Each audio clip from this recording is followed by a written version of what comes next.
ಇನ್ನು ಮುಖ್ಯಮಂತ್ರಿ ಸಿದ್ದರಾಮಯ್ಯ ಅವರು ಪ್ರತಿನಿಧಿಸ್ತಾ ಇರೋ ವರುಣಾ ಕ್ಷೇತ್ರದ ವ್ಯಾಪ್ತಿಯ ನಂಜನಗೂಡಿನಲ್ಲಿ ರೈತರ ಪ್ರತಿಭಟನೆ ತೀವ್ರಗೊಂಡಿದೆ. ಇಮ್ಮಾವು ಕೈಗಾರಿಕಾ ಪ್ರದೇಶದ ಕೆಂಪಸಿದ್ದನಹುಂಡಿ ಗ್ರಾಮದಲ್ಲಿ ಉದ್ಯೋಗಕ್ಕಾಗಿ ಜಮೀನು ಕಳೆದುಕೊಂಡ ರೈತರು ರಸ್ತೆ ತಡೆದು ಭೀಕರ ಪ್ರತಿಭಟನೆ ನಡೆಸ್ತಾ ಇದ್ರು. ಇನ್ನು ಯುಬಿ ಕಾರ್ಖಾನೆಗೆ ಸಂಬಂಧಿಸಿದ ವಾಹನಗಳನ್ನ ತಡೆದು ನಿಲ್ಲಿಸಿದ ಅನ್ನದಾತರು ತಮಗೆ ಕಾಯಂ ಉದ್ಯೋಗ ನೀಡುವವರೆಗೂ ಹೋರಾಟ ಕೈಬಿಡೋದಿಲ್ಲ ಎಂದು ಎಚ್ಚರಿಕೆಯನ್ನು ಕೂಡ ನೀಡಿದ್ರು. ಕಳೆದ 2012-13ರಲ್ಲಿ ಕೆಐಎಡಿಬಿ ನಿಯಮಗಳ ಪ್ರಕಾರ ಕೆಂಪಸಿದ್ದನಹುಂಡಿ ಗ್ರಾಮದ ರೈತರ ಜಮೀನುಗಳನ್ನ ವಶಪಡಿಸಿಕೊಳ್ಳಲಾಗಿತ್ತು. ಇನ್ನು ಜಮೀನು ಕಳೆದುಕೊಂಡ ಕುಟುಂಬಗಳಿಗೆ ಉದ್ಯೋಗ ನೀಡಬೇಕೆಂಬ ನಿಯಮವಿದ್ರೂ ಕೂಡ ಈ ಭೂಮಿಯನ್ನ ರಸ್ತೆಯನ್ನಾಗಿ ಮಾರ್ಪಡಿಸಲಾಗಿದೆ. ಈ ರಸ್ತೆಯನ್ನ ಬಳಸಿಕೊಳ್ಳುವ ಯುಬಿ ಕಂಪನಿಯು ಸ್ಥಳೀಯರಿಗೆ ಉದ್ಯೋಗ ನೀಡಲು ಮೀನಾಮೇಷವನ್ನ ಎಣಿಸ್ತಾ ಇದೆ ಎಂದು ರೈತರು ಆಕ್ರೋಶವನ್ನ ಹೊರಹಾಕಿದ್ರು. ಈ ಬಗ್ಗೆ ಅಧಿಕಾರಿಗಳಿಗೆ ಹಾಗೂ ಮುಖ್ಯಮಂತ್ರಿಗಳಿಗೆ ಮನವಿಯನ್ನ ಮಾಡಿದ್ರು ಕೂಡ ಯಾವುದೇ ಪ್ರಯೋಜನವಾಗ್ತಾ ಇಲ್ಲ. ಇದರಿಂದಾಗಿ ಬೇಸತ್ತ ರೈತರು ತಮಗೆ ಜಮೀನು ಇಲ್ಲ, ಉದ್ಯೋಗವೂ ಇಲ್ಲ, ಅತಂತ್ರವಾಗಿದ್ದಾರೆ. ಇನ್ನು ಒಂದು ಜಮೀನು ವಾಪಸ್ ಕೊಡಿ, ಇಲ್ಲವೇ ಕೆಲಸವನ್ನ ಕೊಡಿ ಎಂದು ರಸ್ತೆಯೆಲ್ಲ ತಡೆದು ಪ್ರತಿಭಟನೆಯಲ್ಲಿ ರೈತರು ಮುಖಂಡರಾದ ಮಹದೇವ್ ಶಂಕರ್, ಮಂಜು ರವಿ ಸೇರಿದಂತೆ ಕೆಂಪಸಿದ್ದನಹುಂಡಿ ಗ್ರಾಮಸ್ಥರು ಹಾಗೂ ಜಮೀನು ಕಳೆದುಕೊಂಡ ಕುಟುಂಬಗಳು ಭಾಗವಹಿಸಿ ಸರ್ಕಾರದ ವಿರುದ್ಧ ಆಕ್ರೋಶವನ್ನ ವ್ಯಕ್ತಪಡಿಸ್ತಾ ಇದ್ರು.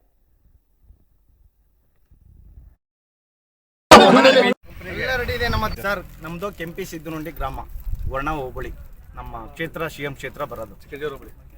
ಆದ್ರಿಂದ 2012-2013 ನಮ್ಮದು ಜಮೀನೆಲ್ಲೂ ಕಳ್ಕೊಂಡು, ಈ ಜಮೀನು ಬರೋಂಥ ಜಾಗ ನೀವು ಹೀಗೆ ಬರ್ತಾ ITC, ಅದರಿಂದ ಮುಂದೆ ಬಂದರೆ ಸೈಲೆಕ್ಸ್ ಮಳೆ, ಸೈಲೆಕ್ಸ್ಮಿ, ಹೀಗೆ ಮುಂದೆ ಬಂದರೆ ಯುಬಿ ಕಂಪ್ನಿಗೆ ಹೋಗಿರುವಂತಹ ರೋಡ್ ಮಗ್ಳಲ್ಲಿರೋಂಥ ನಮ್ಮದು ಜಮೀನು.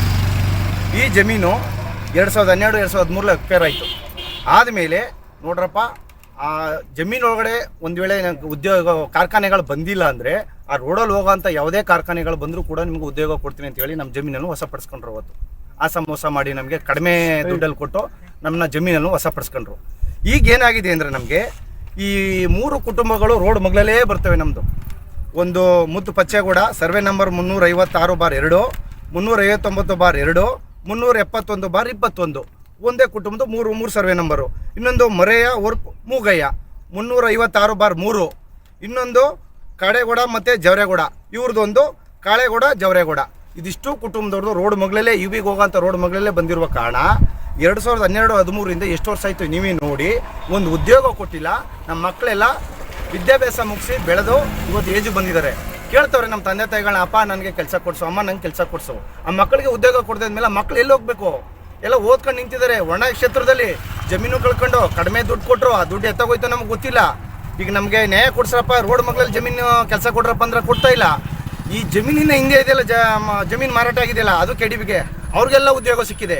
ಒಂದು ಕಾಲ್ಸ್ಬರ್ಗು, ಒಂದು ಏಷ್ಯನ್ ಪೇಂಟು, ಒಂದು ಯುಬಿ, 3 ಕಾರ್ಖಾನೆಗಳೆಲ್ಲ ಆಲ್ರೆಡಿ ಉದ್ಯೋಗ ಕೊಟ್ಟು ಕೆಲಸಕ್ಕೆ ಹೋಗ್ತಾ ಇದೆ. ಅವ್ರಿಗೆ ಇನ್ನೇನೋ ಪರ್ಮನೆಂಟ್ ಆಯ್ತಾ ಬತ್ತು. ನಾವು ರೋಡ್ ಮಗ್ಳಲ್ಲಿರೋಂಥ ಕುಟುಂಬಕ್ಕೆ ಕೆಲಸ ಕೊಡ್ರಪ್ಪ ಅಂತ ಹೇಳಿದ್ರೆ ಮಾಲೀಕರು ನಮಗೆ ಗೊತ್ತಿಲ್ಲ, ಕೆಡಿಬಿ ಕೇಳಿ, ಕೆಡಿಬಿ ಗೊತ್ತಿಲ್ಲ, ಇವ್ರು ಕೇಳಿ ಅಂತ ಹೇಳಿದರೆ ಕೆಡಿಬಿಂದನೂ ಲೆಟ್ರ್ ಕೊಟ್ಟರೆ, ನೋಡಪ್ಪ ನೀವು ಉಂಟು ಫ್ಯಾಕ್ಟ್ರಿ ಉಂಟು, ಕೆಲಸ ತಗೊಳ್ಳಿ ಅಂತ ಹೇಳಿ ನಾವು ಆಲ್ರೆಡಿ ಲೆಟ್ರ್ ಕೊಟ್ಟಿದ್ದಾನೆ. ಆ ಲೆಟ್ರಿಗೂ ಕೂಡ ಫ್ಯಾಕ್ಟ್ರಿಗೆ ಸಂಬಂಧಪಟ್ಟವ್ರಿಗೆ ಕೊಟ್ಟಿದ್ದೀವಿ. ಆ HR ಬಂದು ಹೇಳ್ತಾ ಇದ್ದಾರೆ, ನಮ್ಮ ಗಾಡಿ ದಯಮಾಡಿ ಬಿಡಿ, ಆಮೇಲೆ ಮಾತಾಡ್ತೀನಿ. 14 ವರ್ಷ ಆಯಿತು. ಅದ್ರಲ್ಲಿ ಅರ್ಧ ಫಸಲನ್ನೇ ಉತ್ತುಬಿಟ್ಟು ಪೋಟ್ಲೆ ತಂದು ಮಳ್ಳಾಕ್ಬಿಟ್ಟು ಬೇಲಿನೆಲ್ಲ ತೆಗ್ದಾಕ್ಬಿಟ್ಟು ರೋಡ್ಗೆ ಹಾಪಾಸ್ಕೊಂಡ್ರು. ರೋಡ್ ಮಾಡ್ಕೊಂಡು ಕೆಲಸ ಕೊಡ್ತೀವಿ ಅಂದ್ಬಿಟ್ಟು ಕೆಲಸನೂ ಕೊಡ್ತಾ ಇಲ್ಲ. ಪುನಃ ನಮ್ಮಲ್ಲಿ ಆಟಿಸು ಸುಧಾ ಅದಕ್ಕೂ ಕೆಲಸ ಕೊಡ್ತಾ ಇಲ್ಲ. ಈ ಬರೋ ತಿಂಗ ಆ ವರ್ಷ ಈ ವರ್ಷ ಅಂತ ಹೇಳ್ತಾರೆ. ನಮ್ಗೆ ಮೋಸ ಆಗದ ಸರ್. ನಮ್ಮ ಮಕ್ಳಿಗೆ ಕೆಲಸ ಕೊಡ್ಬೇಕು ಸರ್. ನಿಮ್ದು ಎಷ್ಟು ಜಮೀನು ಹೋಗಿದೆ? ನಮ್ದು 2 ಎಕರೆ 90 ಗುಂಟೆ ಸರ್. ನಿಮ್ಮ ಮಕ್ಳು ಏನಂತವೆ ಈಗ? ನಮ್ಮ ಮಕ್ಕಳು ಕೆಲಸ ಆಗಬೇಕು ಅಂತಾರೆ. ಒಬ್ಬ ಮಗ ಇಸ್ಕುಮಾರ್ಪೇಟ್ರಿಗೆ ಹೋಯ್ತಾನ, ಅವ್ನಿಗಿಲ್ಲ. ಇನ್ನೊಬ್ಬ ಮಗನಿಗೆ ಸೇರಿಸ್ಬೇಕು ಸರ್. ಅವ್ನಿಗೆ 30 ವರ್ಷ ಆಗದ ಸರ್.